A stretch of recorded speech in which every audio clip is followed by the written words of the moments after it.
श्रीदारिद्र्यदहन शिवस्तोत्रम्।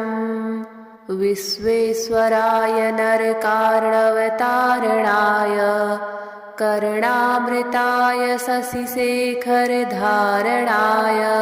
कर्पूरकान्तिधवलाय जटाधराय दारिद्र्यदुःखदहनाय नमः शिवाय। गौरीप्रियाय रजनीशकलाधराय कालान्तकाय भुजगाधिपकङ्कणाय गङ्गाधराय गजराजविमर्दनाय दारिद्र्यदुःखदहनाय नमः शिवाय। भक्तिप्रियाय भवरोगभयापहाय उग्राय दुर्गभवसागरतारणाय ज्योतिर्मयाय गुणनाम सुनृत्यकाय दारिद्र्यदुःखदहनाय नमः शिवाय। चर्माम्बराय शवभस्मविलेपनाय भालेक्षणाय मणिकुण्डलमण्डिताय मञ्जीरपादयुगलाय जटाधराय दारिद्र्यदुःखदहनाय नमः शिवाय। पञ्चाननाय फणिराजविभूषणाय हेमांशुकाय भुवनत्रयमण्डिताय आनन्दभूमिवरदाय तमोमयाय दारिद्र्यदुःखदहनाय नमः शिवाय। भानुप्रियाय भवसागरतारणाय कालान्तकाय कमलासनपूजिताय नेत्रत्रयाय शुभलक्षणलक्षिताय दारिद्र्यदुःखदहनाय नमः शिवाय। रामप्रियाय रघुनाथवरप्रदाय नागप्रियाय नरकार्णवतारणाय पुण्येषु पुण्यभरिताय सुरार्चिताय दारिद्र्यदुःखदहनाय नमः शिवाय। मुक्तेश्वराय फलदाय गणेश्वराय गीतप्रियाय वृषभेश्वरवाहनाय मातङ्गचर्मवसनाय महेश्वराय दारिद्र्यदुःखदहनाय नमः शिवाय। विश्वेश्वराय नरकार्णवतारणाय कर्णामृताय शशिशेखरधारणाय कर्पूरकान्तिधवलाय जटाधराय दारिद्र्यदुःखदहनाय नमः शिवाय। गौरीप्रियाय रजनीशकलाधराय कालान्तकाय भुजगाधिपकङ्कणाय गङ्गाधराय गजराजविमर्दनाय दारिद्र्यदुःखदहनाय नमः शिवाय। भक्तिप्रियाय भवरोगभयापहाय उग्राय दुर्गभवसागरतारणाय ज्योतिर्मयाय गुणनाम सुनृत्यकाय दारिद्र्यदुःखदहनाय नमः शिवाय। चर्माम्बराय शवभस्मविलेपनाय भालेक्षणाय मणिकुण्डलमण्डिताय मञ्जीरपादयुगलाय जटाधराय दारिद्र्यदुःखदहनाय नमः शिवाय। पञ्चाननाय फणिराजविभूषणाय हेमांशुकाय भुवनत्रयमण्डिताय आनन्दभूमिवरदाय तमोमयाय दारिद्र्यदुःखदहनाय नमः शिवाय। भानुप्रियाय भवसागरतारणाय कालान्तकाय कमलासनपूजिताय नेत्रत्रयाय शुभलक्षणलक्षिताय दारिद्र्यदुःखदहनाय नमः शिवाय। रामप्रियाय रघुनाथवरप्रदाय नागप्रियाय नरकार्णवतारणाय पुण्येषु पुण्यभरिताय सुरार्चिताय दारिद्र्यदुःखदहनाय नमः शिवाय। मुक्तेश्वराय फलदाय गणेश्वराय गीतप्रियाय वृषभेश्वरवाहनाय मातङ्गचर्मवसनाय महेश्वराय दारिद्र्यदुःखदहनाय नमः शिवाय। विश्वेश्वराय नरकार्णवतारणाय कर्णामृताय शशिशेखरधारणाय कर्पूरकान्तिधवलाय जटाधराय दारिद्र्यदुःखदहनाय नमः शिवाय। गौरीप्रियाय रजनीशकलाधराय कालान्तकाय भुजगाधिपकङ्कणाय गङ्गाधराय गजराजविमर्दनाय दारिद्र्यदुःखदहनाय नमः शिवाय। भक्तिप्रियाय भवरोगभयापहाय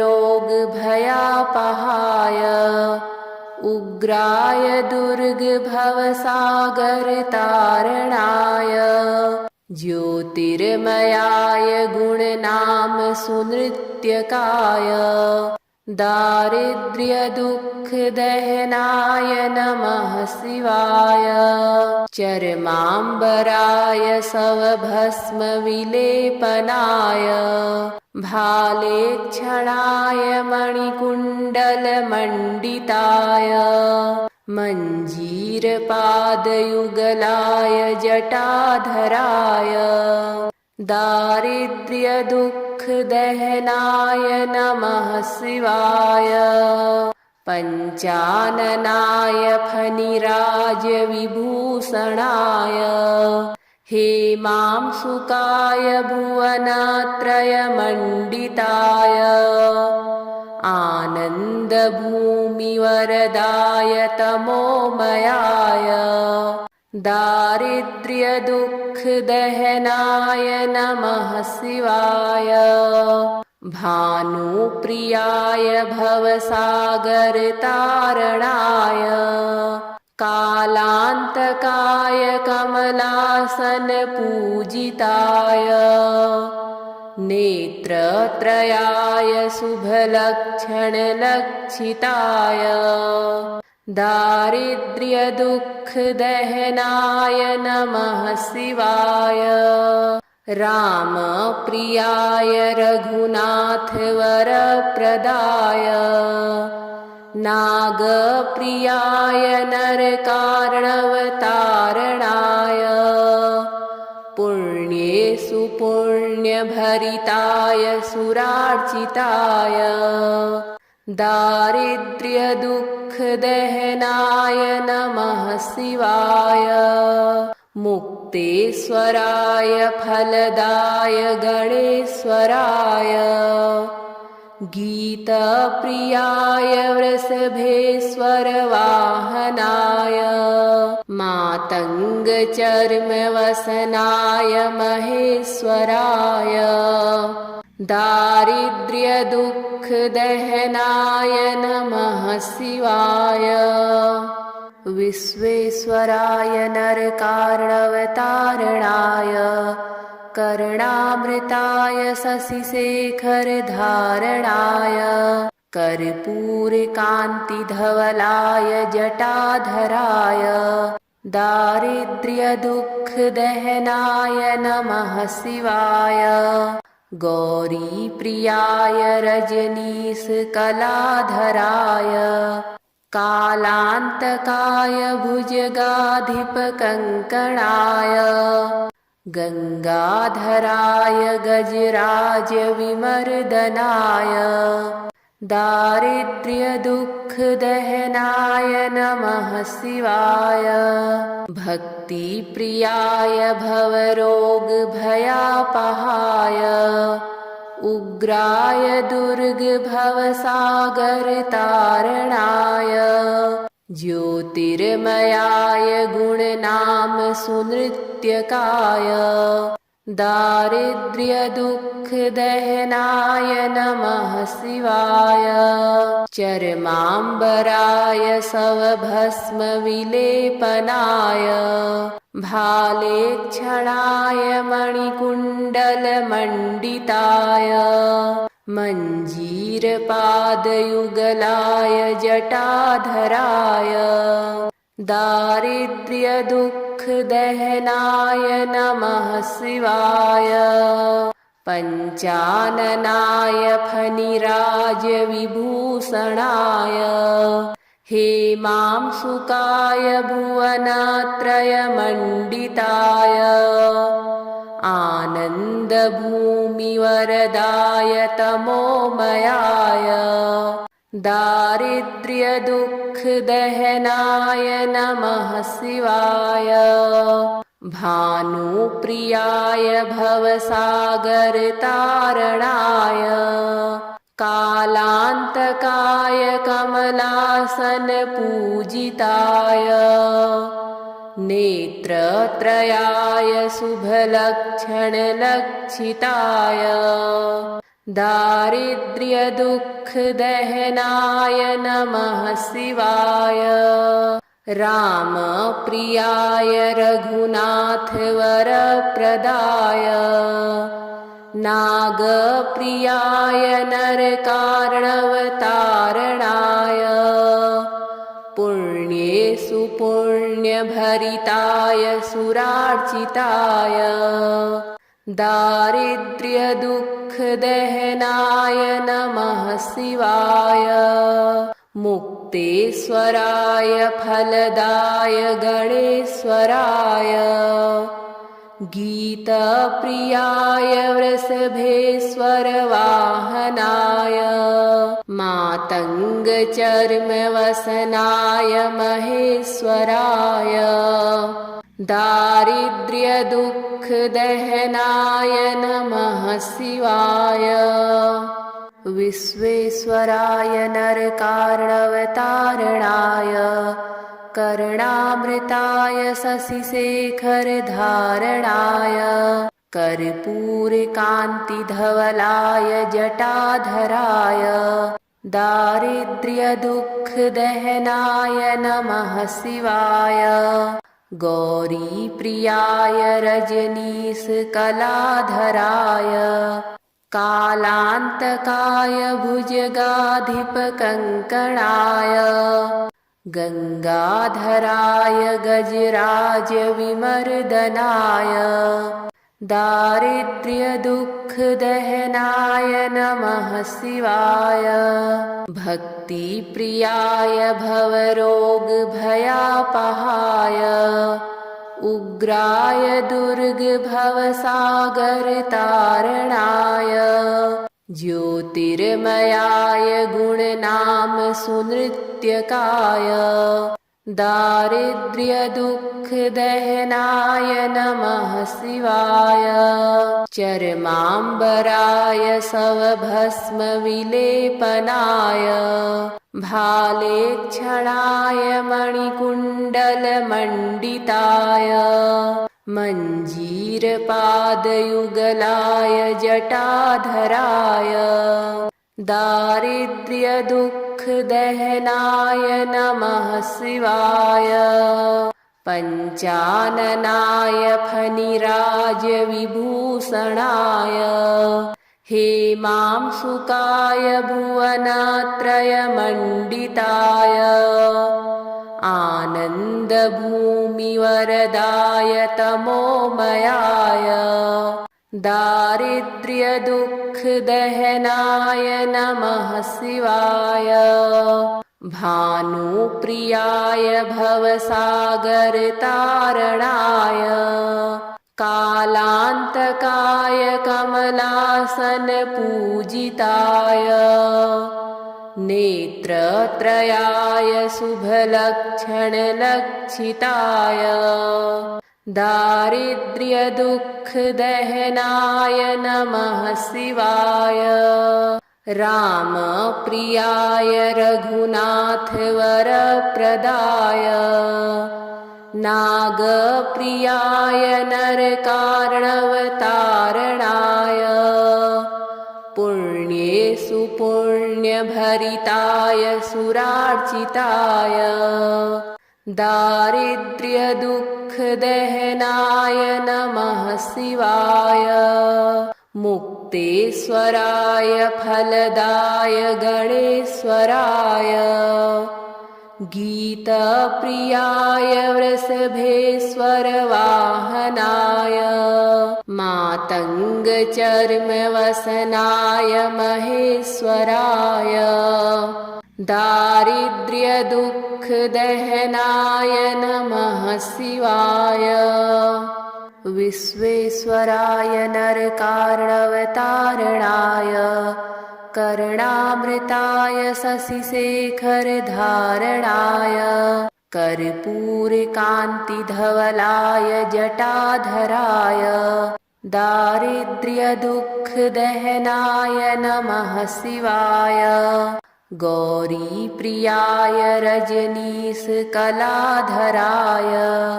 कालान्तकाय भुजगाधिपकङ्कणाय गङ्गाधराय गजराजविमर्दनाय दारिद्र्यदुःखदहनाय नमः शिवाय। भक्तिप्रियाय भवरोगभयापहाय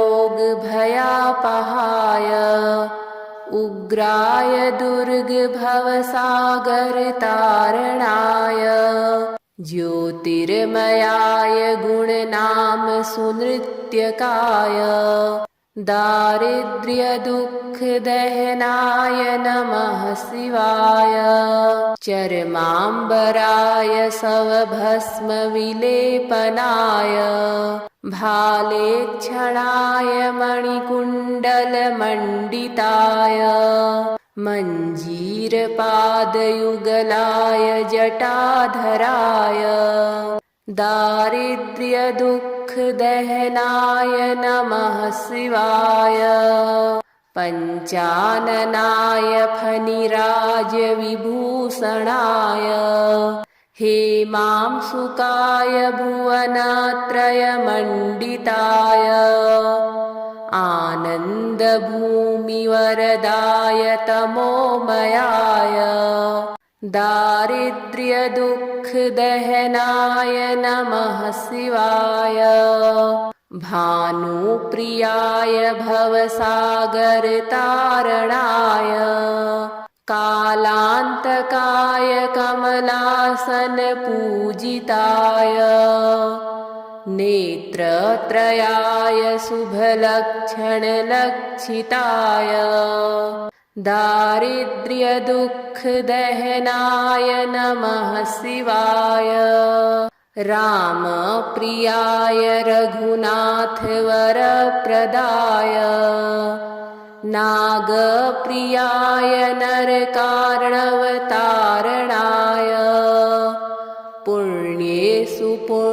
पुण्यभरिताय सुरार्चिताय दारिद्र्यदुःखदहनाय नमः शिवाय मुक्तेश्वराय फलदाय गणेश्वराय गीतप्रियाय वृषभेश्वरवाहनाय मातङ्गचर्मवसनाय महेश्वराय दारिद्र्यदुःखदहनाय नमः शिवाय विश्वेश्वराय नरकार्णवतारणाय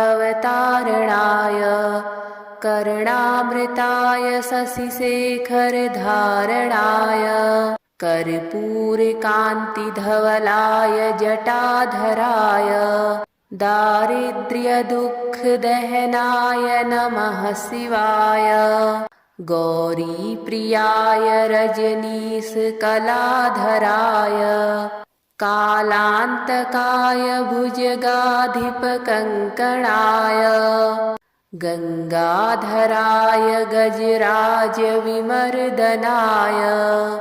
दारिद्र्यदुःखदहनाय नमः शिवाय भक्तिप्रियाय भवरोगभयापहाय